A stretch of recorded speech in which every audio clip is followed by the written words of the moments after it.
Alright, welcome to Just Magic the Gathering. I was, in a way, looking to finish opening my packs. Without having a bunch of dailies today, I don't really feel an obligation. Ooh, I'm glad to see that. I got 2 rare cards, and I'm working towards my next mythic, which is good because I spent all my tokens. But we're placing them as we speak. Changeling. When this creature enters, you may search your library for a basic land card, reveal it, put it into your hand, and then shuffle. Target creature gets +2/+2 and gains first strike until end of turn, and you get to untap it. I kind of like that. This creature enters with 2 -1 and -1 counters on it. Whenever another creature you control enters while this creature has a -1 -1 counter on it, you remove one of the counters. So a 4/4 that comes in crippled for 3 that gets back to full power if you get because that would work well with something like Mobilize. Almost pull this instantly off. Dawnlight's Archer. Flash with Reach, a 4/2. It's common nonetheless. Zolrath the Zealot. When this creature enters, exile the top card of your library. Until the end of your next turn, you may play that card. And for 2, you get basic land cycling. Choose 1. Target opponent reveals their hand, choose a non-land permanent card from it, and the player discards it. Target creature gets -2/-2 until end of turn. Flash, enchant creature. When this aura enters, enchanted creature gains tramplable and indestructibility until end of turn. Enchanted creature gets +2/+0.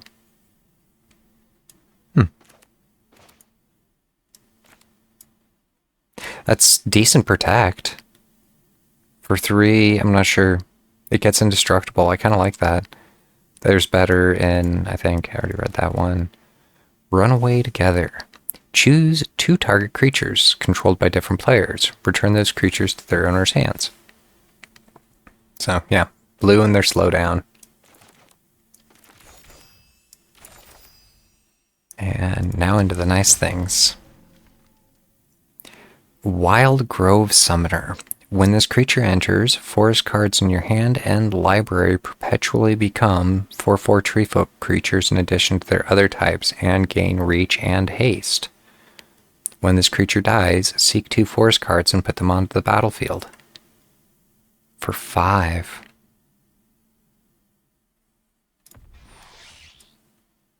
The Blighted Nightmare. When this enchantment enters, creature cards in your graveyard perpetually get +1/+1. Sound familiar? Blight X. Return this enchantment to its owner's hand. Return target creature card with mana value X or less from your graveyard to the battlefield. X can't be greater than the greatest toughness among creatures you control. So you can't Blight 10 if you only have a 2/2 on the board, which makes sense. But if you can swap things then, or even if I drop that Blight counter on a thing that's mobilized and going to die anyways, I see where that could be handy. Thank you very much. I'll take basically all the tokens I can get at this point. Adaptive Armorer. It's not a first on that one. Thora and Trogwith enter with 2 -1 -1 counters on it. So for 4, you get a 6/7 that actually comes in as like a 3/5. No, it'd be a 4/5. Whenever it attacks, remove all counters from target creature you control. Each opponent loses X life, and you gain X life. And the topmost creature in your library perpetually gets +X/+X, where X is the number of counters removed this way. Well, that's kind of handy. So you put a bunch of Blight on it, it attacks, the Blight transfers basically off this, does direct damage to your opponent, and you get those +1/+1 counters back into your hand. Or into your topmost creature, so the next creature you draw is going to have it. The Echoing Cavern. Choose a creature type, add 1 mana of any color, spend this to only cast spells of the chosen type. So it's 1 That's a flex land for creatures of the chosen type or one colorless. And then for 4, you can tap and seek a card of the chosen type, which is nice. It's not a sacrifice. Death Touch. Conjure a card named Forest into the battlefield. Activate only if 2 or more elf cards are in your graveyard. Not sure how much I like that. I mean, you get a free land for 1, but you also have to have already taken some damage.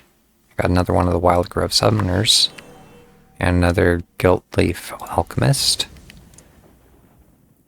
And a Mythic. Prowess and Trample. When Salicard the Suit enters, and whenever you cast an elemental spell, choose one. Conjure a card named Rite of Flame, or conjure a card named Take Inventory. So, Rite of Flame, you get 2, and then add 1 for each card named Rite of Flame in your graveyard.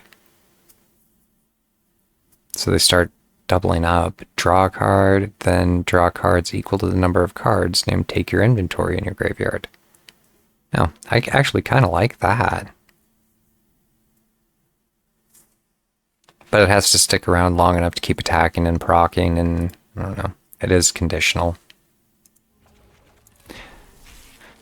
And then, yeah, I think I'll probably just call it after this because I've got another heirloom. The Grand Goat Napper. Spells you cast have affinity for goats. Tap. Target non-goat creature permanently becomes a goat in addition to its other type. Then conjure a card named Goat Nap into your hand. Gain control of target creature until end of turn. Untap it. It gains haste until end of turn. If that creature is a goat, it also gets +3/+0 until end of turn. Huh. So, for 3, you can temporarily steal one of their cards. And then if you can combine that with something like Sephiroth where you sacrifice it, that can be really mean. But yeah. It's almost questioning the legitimacy of if I pick up 1 more of the packs, I can finish my next Mythic ring. But I think I'm going to save my coins and just leave it for later. Because ultimately I'll just work it out in my next pack anyways. Or my next level of my free pass. One thing that's probably worth mentioning, I was looking at, and I maybe should do this as an independent video, but I was looking at the value that the pass has to, if I was looking to purchase the premium part of the pass. I know I mentioned that they didn't put it on sale and therefore I wasn't really having a lot of interest in it, but I did go through and calculate out what its value is, and ultimately it seems like it has value no matter which way you cut it. They give you, I mean, it's like the 5 packs are right here, and here's another 2 and 600 gems. You get 20 packs in the premium half, and you get 19 packs in the free half. The 20 packs alone are basically worth 4,000 gems, and that doesn't include things like them giving you the 600 gems here. They basically give you 2,000 gems worth of immediate return, because between the gems and the gold coins, that's about 2,000 of the 3,400 value that they give you back immediately, and that doesn't include any of the packs or cosmetics or like the draft token. So no matter really which way I was looking at it, it does appear to be worth the value you get into it. As long as you make it all the way through it, you're going to be getting almost double your gem input, if you will. So with that being said, I probably will end up doing the pass. I will just wait until I'm like closer to the end of the season or closer to the end of the pass before making that call, because then it's easy to be like, oh yeah, I can just pick up all my rewards and I don't feel an obligation to grind it as much every day either. So either way, that's where I ended up, and I figured I'd share that with those who are interested. But yeah, with that, I look forward to spending some of those tokens in the future, because yeah, no mythics, but I'm up to 5 rares, and yeah, happy for that.